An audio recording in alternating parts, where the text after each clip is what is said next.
The Galactic Council chamber stood empty. For 10,000 years, this place never saw silence. Today, every seat was abandoned. Emergency lights flashed red across the massive hall. Ambassador Chen walked slowly through the dark corridors. His footsteps echoed in the emptiness. Something terrible had happened here. He reached the main council room. Hologram screens flickered with static. Chen pressed a button on the console. A recorded message began to play. The face of Supreme Chancellor Vorith appeared. The alien leader looked terrified. Chen had never seen fear in Vorith's eyes before. The message started playing. Vorith spoke with a shaking voice. He said the swarm was coming. Chen felt his blood turn cold. The swarm was a legend, a nightmare that destroyed civilizations. They consumed entire planets. They turned worlds into ash. No one had ever defeated them in 500 years. Vorith continued speaking. He said every species was evacuating. The Turians were leaving. The Archons were fleeing. Even the mighty Krasan warriors chose to run. They were all going to the Andromeda Galaxy, running as far as possible from the swarm. The message ended with final words. Vorith looked directly at the camera and said humans should run too. This was not their fight. The hologram disappeared. Chen stood alone in the darkness. He accessed the classified files left behind. His hands trembled as he read the reports. The swarm had destroyed 3 solar systems in 1 week. Military projections showed 0 chance of victory. Every battle simulation ended in total defeat. Even the most advanced alien weapons were useless against them. He found combat footage from the last battle. Massive swarm ships tore through the Krasan fleet like paper. Krasan were the strongest warriors in the galaxy. They lasted only 17 minutes. Chen watched entire planets explode on the screen. Billions of lives ended in seconds. His communicator buzzed. It was Earth Command calling. Chen sent them a short message. He said the aliens all left. He asked what humans should do. Should they run like everyone else? Should they abandon their colonies and flee? The response came back in seconds. 3 words appeared on his screen. Words that made no sense. Words that sounded insane. The message said we stay and prepare defenses. Chen stared at the message in disbelief. Every advanced species in the galaxy chose to run, but humanity was choosing to fight. Were they brave or just crazy? He was about to find out. While 1 trillion aliens fled across the galaxy, humanity did something nobody expected. They started building weapons. Earth's military mobilized in 48 hours. Every soldier reported for duty. Every engineer went to work. Every scientist joined the war effort. The planet moved as one united force. Admiral Sarah Kane took command of all human forces. She stood in the war room looking at star maps. Her officers surrounded her. They all knew the truth. This was a suicide mission, but no one suggested retreat. Kane had lost her family in a space disaster years ago. She learned one lesson from that tragedy. Running from danger never saved anyone. Alien messages started flooding in. The Turian fleet commander sent a transmission. He asked why humans were not evacuating. Kane responded simply. She said someone had to stop the swarm. The Turian went silent. He had no answer to that. Commander Zector contacted Earth next. He was a 4-armed Krasan warrior. His species were legendary fighters. Even they chose to flee. Zector's voice was filled with confusion. He told Kane the numbers. 8 billion humans against trillions in the swarm. He said this was suicide. Not warfare. Pure suicide. Kane looked at the camera. She spoke calmly. She said humans had done impossible things before. Zector responded with shock. He asked what impossible things. Kane smiled and said surviving. Humans always found a way to survive. The war room filled with volunteers. Soldier Marcus stepped forward first. He was a ground combat specialist. Engineer Yuki came next. She designed weapon systems. Pilot Jackson volunteered for the most dangerous missions. They represented humanity's spirit. Brave, stubborn, refusing to give up. Long-range scanners detected movement. The swarm was approaching human territory. They would reach the colonies in 6 days. Earth had 0 data on swarm weaknesses. No information on their technology. No battle plans that worked. Humanity only had one advantage. They were creative. They were unpredictable. They were too stubborn to know when they were beaten. The swarm sent their first message to Earth. It was not a threat. It was not a warning. It was laughter. The swarm was laughing at humanity. They thought humans were jokes. They thought this would be easy. Admiral Kane listened to the mocking laughter. She turned to her officers. She said the swarm just made their first mistake. They underestimated the species that never runs. Now humanity would show them what a mistake that was. The swarm laughed at humanity. But humans were not preparing normal weapons. They were preparing something the galaxy had never seen before. Engineer Yuki stood in the command center. She presented her plan to Admiral Kane. Her idea sounded completely insane. She asked, what if we don't fight them in space? What if we use the asteroid belt as one giant trap? Kane listened carefully. Other officers thought Yuki was crazy, but Kane understood. Humans could not win a direct battle. The swarm had bigger ships, better technology, more numbers. But humanity had creativity. They had the element of surprise. Kane approved the plan immediately. She said, we fight dirty. That is our only advantage. Thousands of human ships moved into the asteroid belt. Engineers worked 24 hours every day. They were not building battleships. They were not building defense shields. They were building mines. But these were not normal mines. These were nuclear gravity bombs. Weapons that could create artificial black holes. Pilot Jackson led the Suicide Squad volunteers. Their mission was simple but deadly. Lure the swarm into the trap. Jackson knew he might not survive. His team knew the same thing. But they volunteered anyway. They strapped into their fighters. They prepared to face an enemy that destroyed civilizations. Alien observers watched from far away. They stayed hidden in deep space. They wanted to see what humans would do. The Turian commander spoke to his crew. He said humans are not even building shields. What are they planning? No one had an answer. The swarm arrived at the edge of human territory. Their ships were massive. Each one was the size of Earth's moon. They had organic technology that adapted to any weapon. They had armor that repaired itself. They looked invincible, unstoppable, unbeatable. The human fleet looked like toys compared to swarm vessels. Small fighters against mountain-sized ships. The swarm broadcast a message across all frequencies. They said humans should have run. They called humanity a small and foolish species. They promised quick death. Admiral Kane stood on the command bridge. She watched the swarm fleet approaching. She opened a channel to Jackson. Her voice was calm and steady. She gave the order that would change everything. She said, Jackson, take your squad forward. Show them why humans never run. Show them why we are the crazy species. Then Kane spoke 3 words that started the battle. She said, activate Operation Crazy Human. The trap was set. Now it was time to spring it. The swarm thought they were hunting humans. They did not realize they were being hunted. Jackson's small fighter squad flew straight at the massive swarm fleet. His team looked tiny against the enormous enemy ships. The swarm detected them immediately. Their commander started laughing again. He broadcast his fleet. He said, foolish humans are attacking us. This will be entertaining. Swarm ships began chasing Jackson's squadron. Hundreds of massive vessels moved forward. They were fast despite their size. Jackson led his team deeper into the asteroid belt. He flew between giant floating rocks.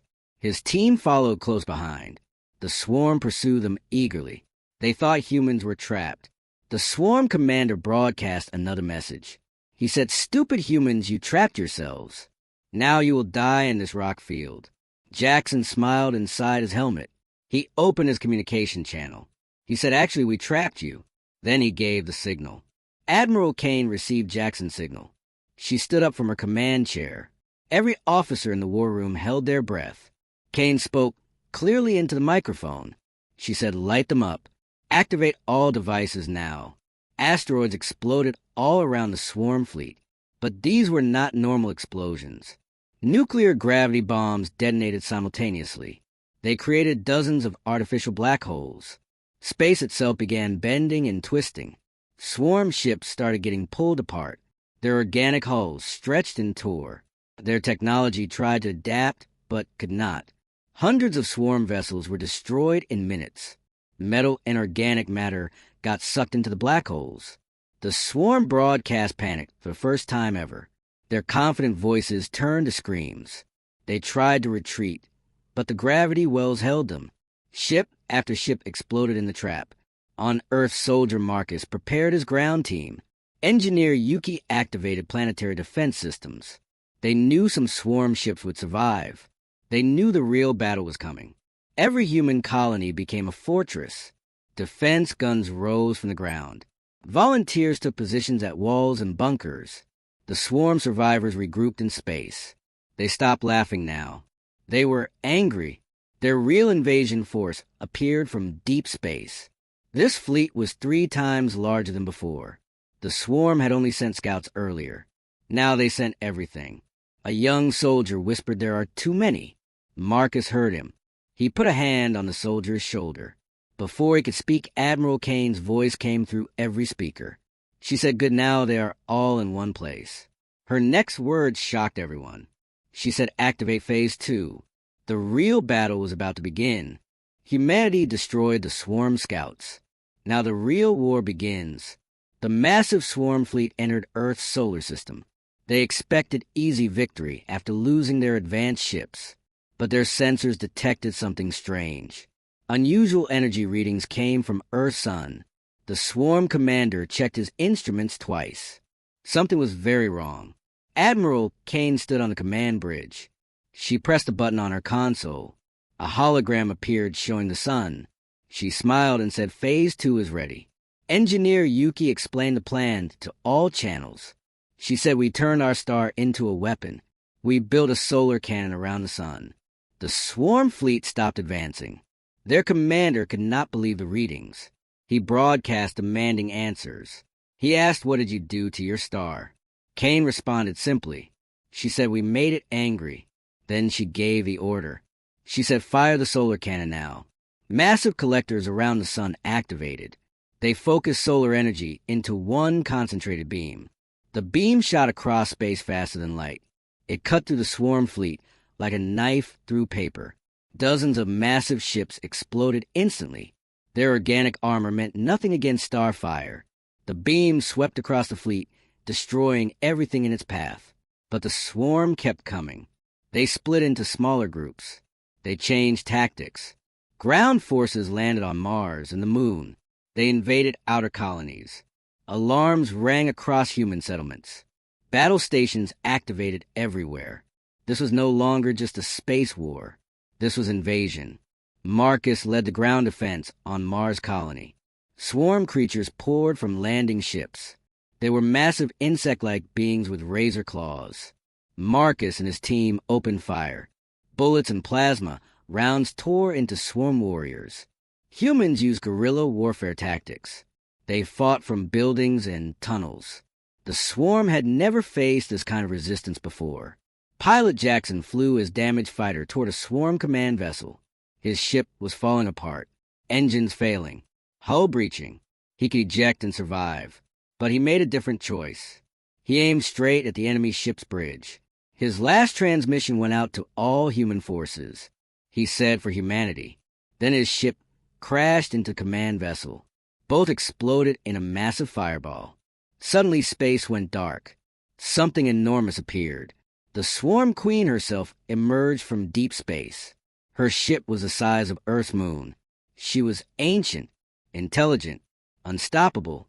She broadcast directly to Admiral Kane. Her voice was cold and terrible. She asked, "Why do you fight when you cannot win?" Kane responded immediately. She said, "Giving up is not in our nature." The Swarm Queen laughed. Her voice echoed across all frequencies. She said, "You are one small species, and we are eternal." Kane stared at the massive ship on her screen. She said, "Then let us show you what one small species can do." The Queen's ship moved closer to Earth. She wanted to destroy humanity's home world personally. She broadcast her intention across the galaxy. She said, "Watch as I am the species that dare to fight." Alien observers watching from deep space felt sadness. They thought humanity's brave stand was over. But Kane had one final plan. Something so crazy that even her own officers protested. She ordered fire the Earth cannons. Yuki hit the activation sequence. Every volcano on planet Earth erupted at once, but they did not shoot lava. They launched missiles. Thousands of antimatter warheads flew into space. The Swarm Queen tried to dodge, but there were too many missiles. They swarmed her ship from all directions. Explosions covered her hull. Her organic armor began failing. She screamed in rage and pain. She had never been hurt before in 500 years. On Mars, Marcus led the final assault. Human soldiers pushed forward despite heavy losses. They drove swarm warriors back meter by meter. Marcus shouted, "Keep fighting." His voice inspired tired soldiers to fight harder. The swarm ground forces began retreating. The Queen brought her command ship dangerously close to Earth. She wanted revenge. She powered her main weapon to destroy the planet. Kane had been waiting for this moment. She looked at Yuki and nodded. Yuki pressed the final button. Earth's moon exploded. Humanity had hollowed it out months ago. They filled it with every explosive they had. The moon became one giant bomb. The blast hit the Queen's ship at point-blank range. Her vessel shattered into pieces. The Queen's final scream went silent. Without their Queen, the swarm drones went dormant. Their command structure collapsed instantly. Remaining swarm ships drifted powerless in space. The invasion stopped. Humanity had won, but the cost was terrible. Thousands of soldiers died. Mars' colony was damaged. The moon was gone forever. Weeks later, alien species returned to the galaxy. They expected to find dead worlds. Instead, they found humans rebuilding. Ambassador Chen stood before the Reformed Galactic Council. Alien leaders asked, "How did you win?"